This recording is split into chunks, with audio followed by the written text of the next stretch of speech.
Olá, queridos alunos do Sistema Farias Brito de Ensino. Nesses momentos que antecedem o vestibular do Enem, a gente preparou uma aula voltada exclusivamente para essa prova do Enem. Primeiramente, é bom lembrar que a comissão que elabora o vestibular do Enem, normalmente, ela procura trazer questões que relacione a vida cotidiana das pessoas com a física. E é isso que nós vamos fazer hoje, trazer um assunto importante para esse vestibular. Vamos falar um pouquinho sobre pêndulos, falar sobre sistema massa-mola pertencentes ao movimento harmônico simples. É esse o nosso tópico de hoje. Bom, pessoal, nós temos aqui o clássico pêndulo simples. Primeiramente, note que o pêndulo é um movimento harmônico simples, por quê? Nós temos um movimento oscilatório, onde nos pontos extremos o corpo ele muda de sentido, consequentemente, aí sua velocidade é zero. E quando ele passa na posição mais baixa, ele vai passar com velocidade máxima. Então a gente tem um movimento oscilatório em torno de uma posição de equilíbrio, onde nos extremos as velocidades são nulas e máxima na posição de equilíbrio. E a força que restaura esse movimento é uma força do tipo Kx, onde x é exatamente a posição, tá bom? Pessoal, não esqueçam que o período de um pêndulo simples é calculado de que forma? Período é 2π raiz quadrada de L sobre G. Repetindo, período é 2π raiz de L sobre G, onde L é o comprimento do fio e G a aceleração da gravidade. Pessoal, dessa expressão a gente conclui que o período não depende da massa pendular. E o que a gente vai fazer? Observem bem a animação. Se a gente permutar a massa desse corpo e se a gente aumentar a massa desse corpo ou reduzir, reparem que o tempo de oscilação não modifica, significando dizer que o período de oscilação, o período que esse pêndulo gasta para executar uma oscilação completa, não depende de quem? Da massa pendular.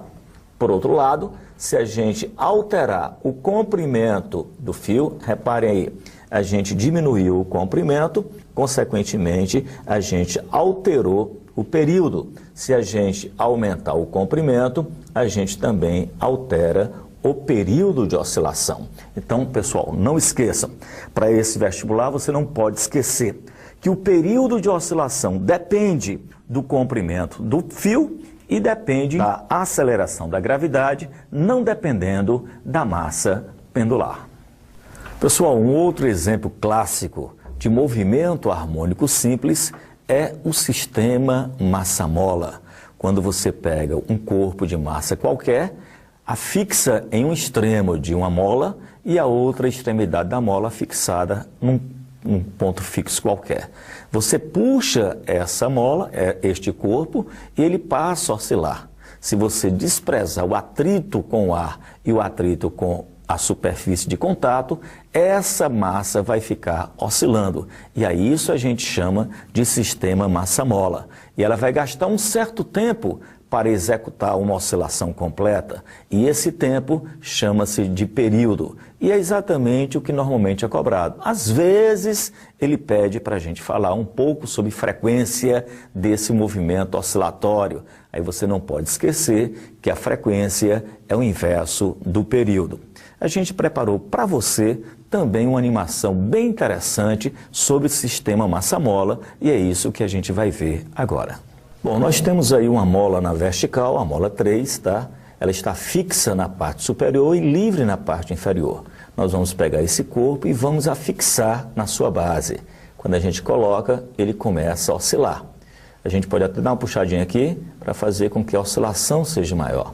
Então nós temos aí, pessoal, um movimento oscilante, note que não existe atrito, então ele começa a oscilar. E notem que essa oscilação depende da massa deste corpo. Se a gente permutar, pessoal, a massa desse corpo por uma outra massa maior, o que vai acontecer? Reparem todos.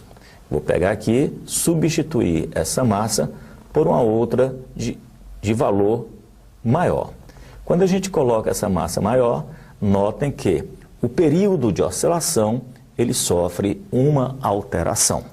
O período de oscilação de um sistema massa-mola, ele depende de quem? Da massa do corpo e depende da constante elástica da mola. Pessoal, a expressão que relaciona o período com massa e a constante elástica, qual é? O período é 2π raiz quadrada de m sobre k. O período, portanto, ele é diretamente proporcional à raiz da massa e inversamente proporcional à raiz da constante elástica. À medida que você altera a massa por uma outra massa maior, você aumenta o período, ele gasta mais tempo para dar uma oscilação completa. Se você troca a constante por uma outra menor, já que o período é inversamente proporcional à raiz da constante, à medida que a constante aumenta, o período diminui. Então, pessoal, nós abordamos dois tópicos importantes de MHS, na verdade, dois exemplos. O pêndulo simples e o sistema massa-mola. Nos dois casos, no caso do período de um pêndulo simples, a gente tem 2π raiz de L sobre G. E no caso do sistema massa-mola, nós temos 2π raiz de M sobre K. Com certeza, é um tópico importante para que você possa fazer um grande Enem. Sucesso para todos!